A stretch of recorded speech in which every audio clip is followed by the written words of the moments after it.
Signing as a power of attorney, any type of document, is relatively simple. All you do is put your signature down on the dotted line. But what if you're not the power of attorney, but signing in effect of? Well, today I'm going to show you exactly how to sign for power of attorney when you're in effect of or acting on behalf of a power of attorney. So without further ado, stick close and let's jump straight in.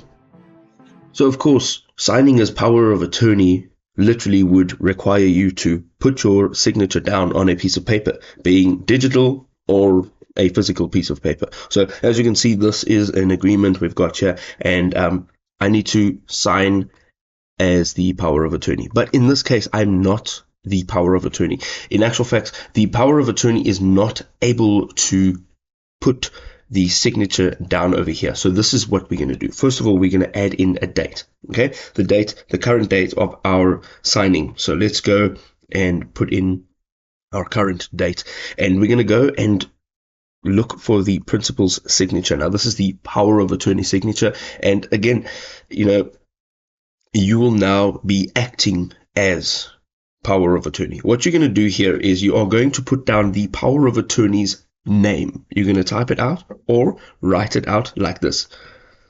Okay, once you've done that, you are going to, again, the principal's printed name, you're going to do the exact same over here.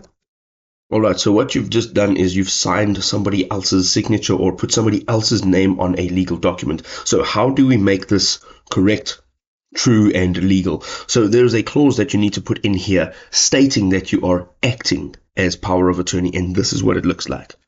That says by, and you're going to put your name over here in this section, and you are going to either say his or her, depending on if the power of attorney is male or female, and you're going to say attorney in fact. All right, and you're going to put this over here as well. Now, again, if you are using a physical document, which is a physical piece of paper, you can do the exact same over here.